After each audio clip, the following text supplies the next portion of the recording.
And would you look at that on the spot? I just invented a lead magnet for you guys. Okay. Wow, you're on fire. I'm just on fire. I pump lead magnets out like dumps I take. You know? Was that too much? Yes.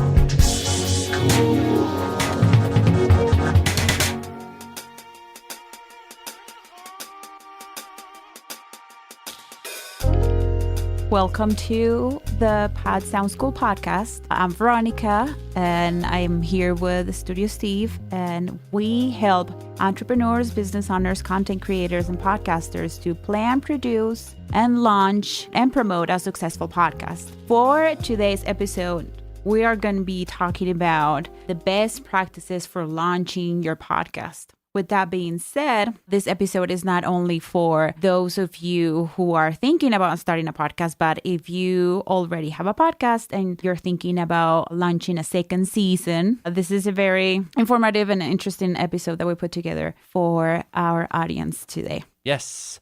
And today's episode is the Staunch Podcast Launch. This is all about how you can come out of the gate swinging. Yes. So step one with this is what to do before launching. Veronica? Yeah, so these are basic things that you need to have put in place before you start planning the launch of your podcast. And we have mentioned this in previous episodes and on our YouTube channel as well. We have different episodes about planning, sound quality, editing, but basically what you need to do is to plan your podcast. You know who your audience is, you know where to find your audience, you have developed your idea, you have a name for your show, you have a show format, a show frequency to like how frequent you're going to host your episodes. As far as the sound quality, you know what kind of equipment you're going to be using. You have all the information and the knowledge that you require for that. Then you have your room ready to record and all that good stuff that Steven has covered. Acoustics. Then you also have your editing taken care of. You know, if you're going to hire somebody to edit or if you're going to do it yourself, what software you're going to be using. And then the other thing is branding. Branding is very important too. To have a logo, to have colors picked out, to have even fonts picked out, designs, artwork, things like that. Yeah, and we decided to put this episode together because we just launched one of our clients' podcasts and we went through the whole process ourselves. The whole process. We know what works and what doesn't. Yeah, and she had a pretty staunch launch. Yeah. But we wanted to, just talk about different strategies you can do when it comes to specifically like during and after the launch. Yes. So before the launch, you just want to have those four things ready, taken care of, which is planning, sound quality, editing, and branding. Then the second thing that you need to do is to set a date. If you don't set a date, then it will never happen. You will just keep pushing things off and procrastinating, and setting a date makes it official. Yeah, sometimes perfection gets in the way of progress. And so when you're setting a date, don't wait too long. Don't put it so many months out in advance. Because if you're anything like us and like any other human, you're just going to procrastinate it till the end anyway. Yeah, that's what we did. We set a date and we just went for it. Because we like to strive for perfection, which is a mistake. It can be a deterrent, really. And you know, in the long run, too, a lot of times you actually have to get into the swing of things to even kind of start developing the real tone of your show and the real, like, what your podcast is going to turn into. Yeah. It's hard to even plan for it until you start interacting with the audience and start just, reaching out there into the interwebs. Yeah. So, and we want you to think about the launching of your show as a big event. Yeah. And that's perfect to transition us into step 3, which is create a launch event. There are certain steps that we need to follow in order for our launch to be successful. And also we want to build our audience before we put our product out there, because it's very sad when you work so hard building something. Podcasting requires a lot of time, a lot of commitment and effort. You put it out and nobody knows about it, and it's not like it's not good. It's just that your audience doesn't know about your show. So that's the whole thing about creating a launch event. Just think about, once again, put it in your mind, like you are creating this big event around the launching of your show. This goes nicely into building an audience before you launch. Yes. So as part of before launching is to create an audience and to get onto social media, to start collecting emails somehow, or and that can be hard. It's like, really, you want me to make an email list before I even get a podcast do out? it. Yeah, try to do it. Why not? So there's 4 ways that you can start gathering your audience before launching your show. And then it goes back to set the date. Just give yourself enough time. We say minimum a month, especially if you want to create an email campaign. Because these things take time. You want to give yourself enough time to do all this promotion on top of recording your episodes. So there's 4 ways that you can gather your people around your launch event, that you can collect emails, that you can know who your audience is and to bring them to you. And those 4 ways are social media, email campaigns, networking with other podcasters. This is a huge one. And also create a trailer and add a call to action to your trailer.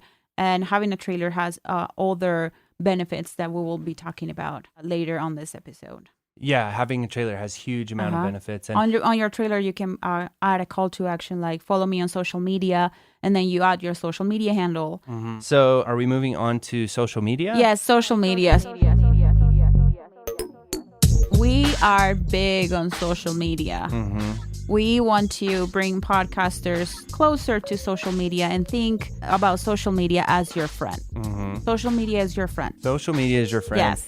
What we recommend as far as social media is to choose, depending on how many people you have on your team, to choose 1 or 2 social media platforms to promote your podcast. Can be Facebook, Twitter, Instagram, LinkedIn. It depends on the nature and the subject of your show and where your audience is. That's very important. If your podcast is about businesses and your niche market are business owners, and you don't want to be on TikTok. You don't want to be on TikTok. Your business owners won't be on TikTok. Your business owners won't be on TikTok. I may be wrong. And TikTok's a hard one to get people off of. Yes. And then, so when we're talking about social media, we're talking about playing by the rules of the platform. And that means to create content that's appropriate to the platform. Like, for example, Instagram is all about pictures and visuals. It's like a brochure for your podcast. Whereas Twitter is about conversations, and it's about curating content or sharing relevant articles or things that you think your niche would be interested in, and creating conversations, entertainment, information, things like that. Yeah, so create your social media accounts and be sure that you optimize them and that you create content that is appropriate for the platform. And then also you can create a social media calendar as well. And this is going to help you a lot. That's very important. If you can create a calendar and kind of plan your calendar with tools like Later, we've talked about this many times before, and there's other scheduling programs, and you can get all of that out of the way before even launching your podcast and getting on that. Once you get on that treadmill of podcasting, life can really start to interfere and get in the way. And it gets really hard just to put out a new episode each week, let alone social media. And if you're not planning the time after your launch to do the social media, if it's not already baked into your schedule, your podcast isn't going to grow. Because as an independent podcaster, the first place that you find your listeners is on social media. Yeah, on social media. Like 30% of your efforts should be about producing, recording your podcast, and 70% should be promoting your podcast on social media. And creating micro content for social media as well, which can be, like I mentioned with Twitter, is content that you go find elsewhere that you can curate, or on Twitter and Instagram, little micro pieces of the podcast episode that you created. Or you just, while you're recording your episode, you do it live here on Twitter like we're doing, or you flip your phone on you and do it live on Instagram, or you take stories and you take pictures. And it's all about creative ways that you can schedule how you're going to podcast to get the biggest bang for your time. Yeah. Start a social media strategy. That's why it's good to have a calendar, because you can have your strategy lay out on a calendar and say, if I'm starting a month before my launch, then the first week I'm going to be talking about this subject because this is going to be the first episode of my podcast. see what things will fall into place according to your schedule and according to your episodes. And according to your episodes and according to how much time you think that you and your co-host will have. Yes. We just got a great question from Earfloss, the Earfloss podcast, who we have given an episode idea to. Oh, yeah. And they're going to be doing a Halloween special about, what's his name? Diomedes Diaz. Diomedes Diaz. So if you guys haven't checked out Earfloss podcast, you definitely should. We're excited about that episode. They just asked, what social media site would you spend the most time on trying to find listeners? And so we have discussed that before. We've argued about this before. We're arguing because I like Instagram a lot. Instagram it makes it, let's put it this way. If you like to take selfies of yourself constantly, a lot, not saying that people on Instagram are vain, but they are. It's okay. We can say that they're vain, and it's a voyeuristic. That's just the nature of the. Okay, here comes the hatred. Oh no! That's just the nature of the platform, right? Okay, if you're more shy, if you like more like create conversations, and you don't like to be out there with your pictures and constantly doing Instagram stories, then Twitter is the best platform. Twitter is better, yeah. And then both Veronica and I have, I think, come to the agreement that Twitter is a better one to start on, and it's an easier one to gain followers on. Yes. It's also an easier one to gain followers specific to your niche. The unfollow/follow strategy on Instagram is a lot more difficult, painstaking than it is on Twitter. On Twitter, it's a lot more forgiving, and it's not as looked down on either. And you can really find organic followers doing it that way. So I would say Twitter, but whatever one you decide to go with, and if you only have a certain amount of time per week, then just pick one. Don't be on social media just for the sake of being on social media. Maintain. Be active, and just remember that you're dealing with people. So take this opportunity to start conversations, use direct messaging to reply to people with a personalized message, not those blast messages that they send every time you follow them. No, just a quick audio message or a quick thank you so much for following me, and start conversations, and you'll be amazed of all the interesting people that you may come across that can help you grow. It can help your show grow. And it's incredible just what the power of one person too. One listener tells their friend about you, and you've just doubled your audience, right? Yeah. So it's slow, and it seems like your listeners are just trickling in when you look at your analytics and you get frustrated. But if you stay on the treadmill and you plan and you work on your work and you're constantly making little improvements, brick by brick, getting ahead of yourself, then you'll start to really become a podcast expert. And so let's move on from social media. Did you want to talk about email marketing? Yeah, so let's talk about email marketing. This is something that we did not do, that we encourage our clients to do. It's very important, and I can guarantee you that I would say a big percentage of us podcasters don't do when we start our podcast. Yeah, because it just seems so foreign and kind of like, how are you supposed to start getting people's emails? I know. Seems pretty elusive and scary almost at first. I know. People are very protective of their emails, but if you already have an email list, great. Having an email list already established is a great asset, because you can send an email to those people telling them about your new podcast that will launch in a month, right? But, if you don't have an email list, just get familiar with what an email list is and what an email marketing and email campaigns.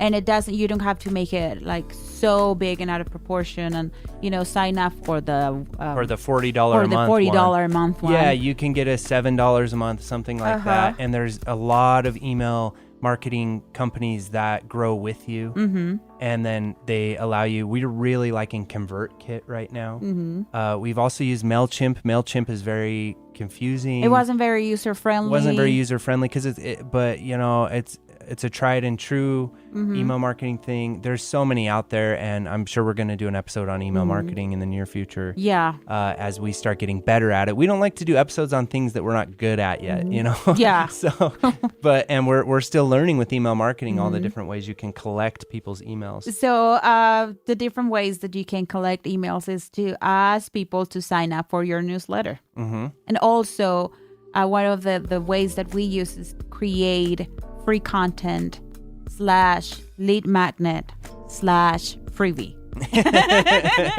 Yes. It's just something that you put together for your ad. It's a present. It's a little gift. It's a little gift. The idea with that is to not cheat it and to actually make it full of some helpful information. A free video, depending of what will you be covering on your podcast. Yeah, or a checklist of something that's niche relevant. Some email ideas. So let's say that you already have 10 people, 20 people, 30 people, 100 people on your email list. Then you can send them an emails, giving them a glimpse into the structure of your podcast, talking about your podcast, what will be some of the upcoming guest appearances on your podcast. And so just to get them like, so-and-so is going to be on this show. I'm just so excited. I can't wait for this show to launch. Another thing is it can be a letter or something that explains the reason why you're starting a podcast. Information about how to access your show. This is very important. That's why having an email marketing is so valuable, because there's some people that don't know. It will be on your email list and they won't know how to access your podcast. There's so many people out there, millions and millions of people who would listen to podcasts if they just realized if they know how to easy find it them. was to access it. So imagine that you can send, before you launch your podcast, send an email with a quick little video or a link to a video, a screenshot of how to find a podcast on their phones. You can add a link to your trailer, which we'll be talking about your trailer too. And then, of course, since this is all about launching, one of the most obvious things you could do with your email campaign or an email to send out would be an email about your launch. Tell them the details of your launch. Tell them when it's coming out. This is when you could even create a giveaway or create some type of hype, some sense of urgency why they should come check out your show, and a call to action in that email as well. Yeah. And with emails, it's a good idea to not fill it full of 18 calls to action. Just pick one thing. Just pick one, and then you can send another one. There's just the thing with email campaigns is just you have to find a balance between keeping your audience informed and not to harass them to death to the point that they will unsubscribe. And then before we get into websites, let's finish up talking about building your audience. And another way that you could build your audience is to network with other podcasters and influencers. Yeah, this helped us a lot. Yeah, and this is something you can do prior to your launch. And again, this is where social media is so powerful, and this is where Twitter is so powerful. Start your Twitter account, start following a bunch of other podcasts, start listening to their shows, giving them feedback, start sending them direct messages and ask them, hey, I have a launch coming out 3 months from now. Do you think there's any way I could come on your show and talk about my podcast and just be a guest on your show? And you'll be surprised. You'll be on 5 shows in no time. It's so easy to get on other podcasts. And how cool is that? And then you send people, you make an awareness for yourself. Start with podcasts that have a similar audience size. So once you have launched, you can continue to build your audience by doing that. And chances are Joe Rogan's not going to have you on his show. Oh man, I was gonna call him. I know. Well, he'd have you on his show. I mean, if he saw a picture of you. But me, he'd be like, another white dude podcasting. And then find social media accounts and shows where you can be featured at as well. Don't be afraid to sell yourself. Sell your damn self, Yeah. It's fun. That's part of the fun, I think, in podcasting. And there's all these unforeseen benefits that you don't know right at first when you're getting into it. And a big one for me has been the personal growth that you have to go through. Yeah, it's a journey of self-discovery. It's a journey of self-discovery for sure.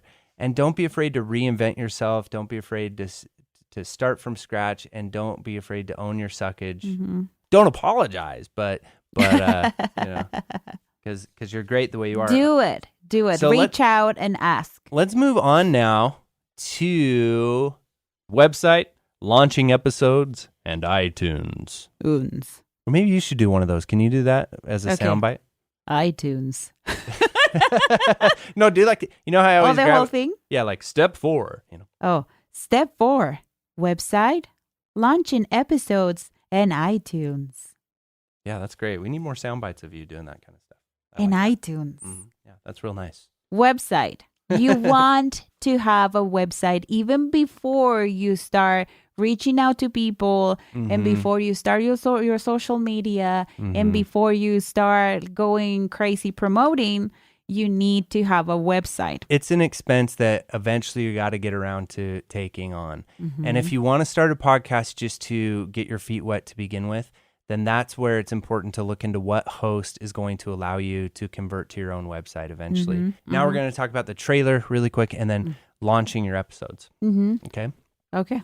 So with the trailer, this is where we were talking about before. Why is it so important to have a trailer? Well, there's a lot of reasons it's important to have a trailer, but the first reason it's important to have a trailer is because you never know how long it's going to take iTunes to approve you. Because when you're trying to set a calendar date of when your launch is going to be, it's hard to do if iTunes is going to take anywhere between 3 days and 3 weeks to approve you. So set a trailer episode, submit your podcast to iTunes, and then it's all up and running well in advance.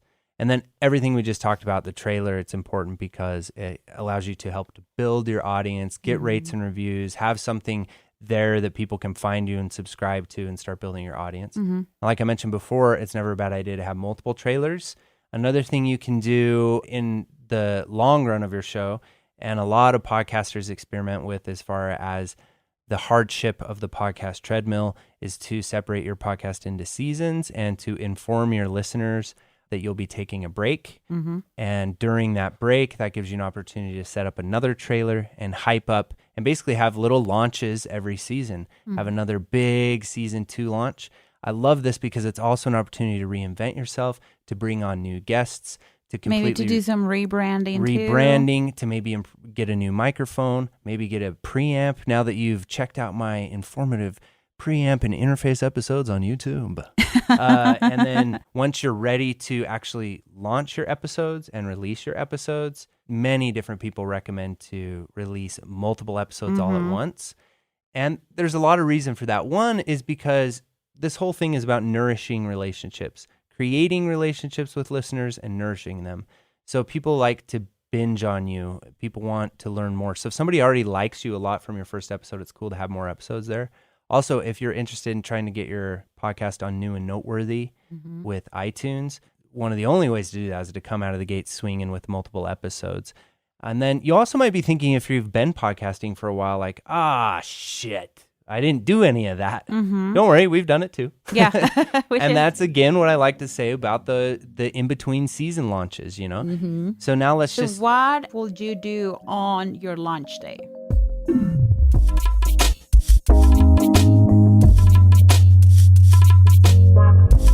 On the launch day? Well, I don't know. What would you do on your launch day? So basically, you want to keep doing what you've been doing, but you want to schedule a series of promotional materials for that day for your social media. You want to send that blast email telling everybody on your email list that your podcast is out. Yes. And also, you want to be strategic about the time that you're releasing your podcast. Yeah, and then ask people to rate and review, and also contact other podcasters who will be willing to do rate review swaps with you. Yeah, rate review swaps, right? All at the same time. Because it's an effect. You know, I read reviews all the time. I read reviews before I go to restaurants. Before you buy a product. Before I buy a product. Think about how many people read the reviews on Amazon before they decide to buy a product. Yeah. It's the same thing. You read reviews on a podcast before you think about listening to it. There's so many podcasts. It's so important to have good reviews on your podcast. And on these iTunes. aren't cheated reviews. You don't, just because it's two podcasters reviewing each other. It's about having some sincere practice. You know, give your fellow podcaster, give their show a listen, a real listen, and give them some insight, give them some, and if you want to leave them a good review, but then you could also in the direct message be like, give them some ideas of what they can improve. Yeah. You know, so that's a really cool thing to do. Yeah, leverage podcasters, leverage your family members, your friends,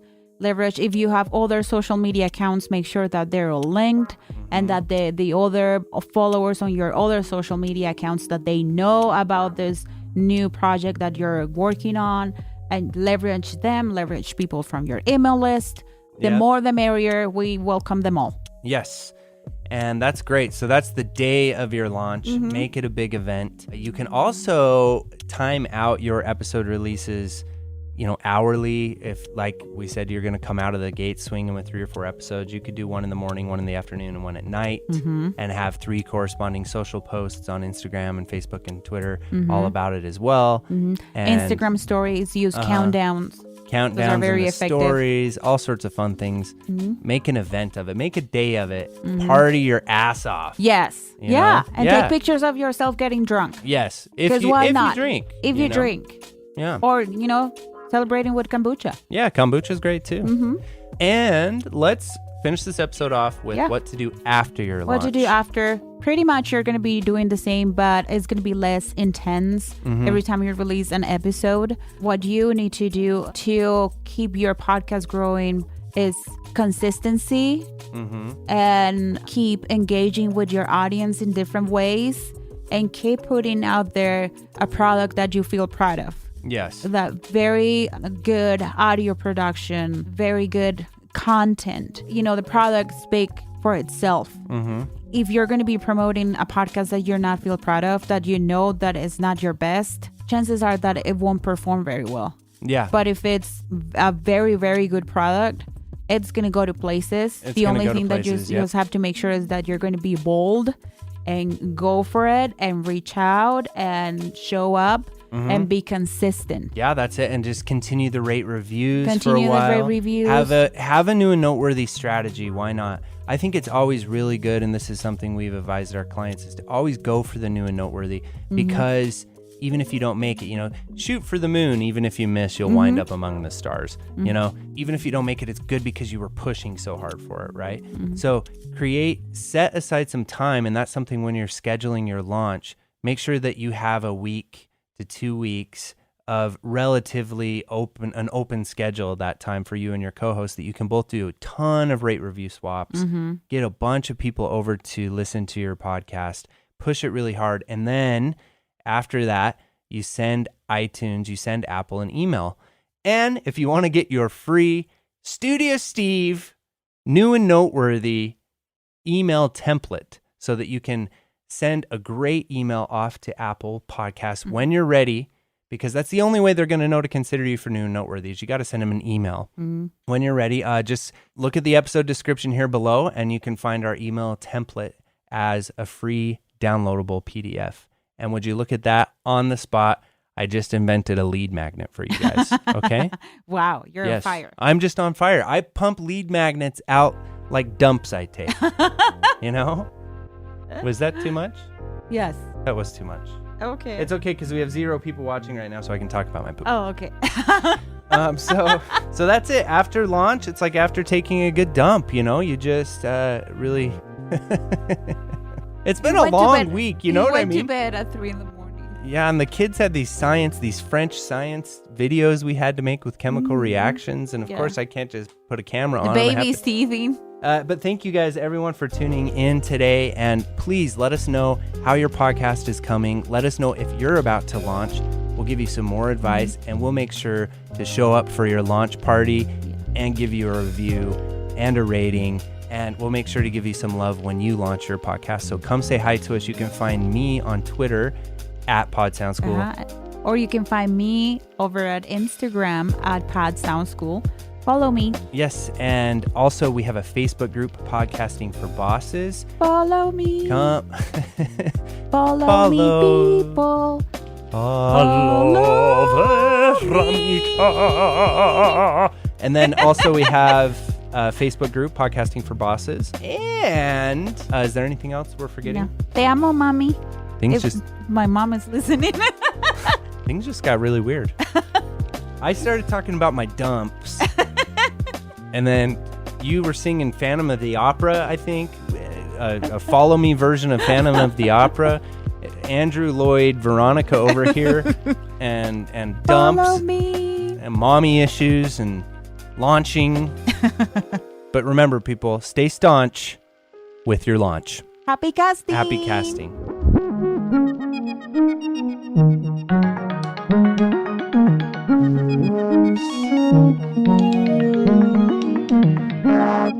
Pod Sound School.